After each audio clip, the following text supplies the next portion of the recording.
Welcome to First Garden, New Gardener. I'm Joey Baird.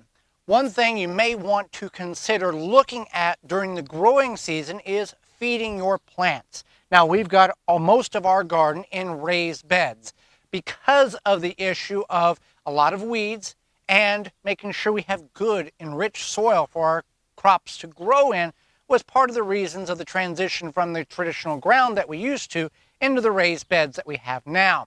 So what are some options in which to feed your plants, and do you need to feed your plants at all?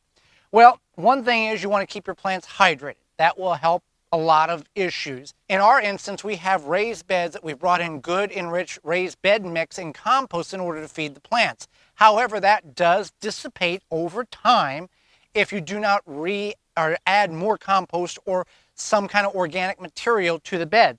At the end of each year, we come in and we cover the beds with a thick layer of leaves, and they break down slowly over the winter and then finally decay through the early portions of the following year. So you may want to, you may not want to, you may need to, you may not need to. That's up to your decision, but here's some options that you can use in order to feed your plants. We have used and do use the Ivy Organics 6 Macro Plus. This is a water-soluble fertilizer. This is a granule, but it can be used up to 20 gallons for this 11.8 ounce bag. The important thing about the Ivy Organics 3-in-1 Plant Guard fertilizer has 6 different main elements. Most fertilizers only have 3. This has nitrogen, phosphorus, potassium, magnesium, sulfate, and calcium. So a couple of added ones to help the plants grow.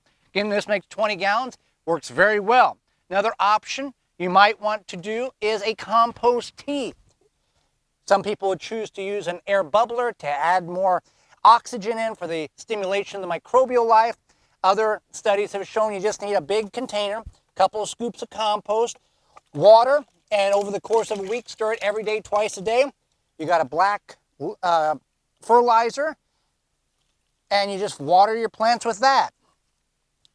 Another thing in which you can do is there's companies that have these little bags that you throw in a gallon of watering can, and it will dissolve the nutrients into that water, and you can water your plants that way. A lot of other mixes, these are all organic means.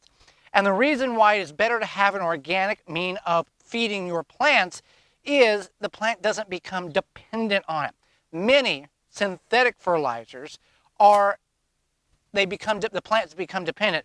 Some of the fertilizers you may use requires you to apply it every 14 days to feed the plants. There is elements in that fertilizer which now the plant is needing repetitively, otherwise it's going to suffer dramatically if you don't feed it on a regular schedule.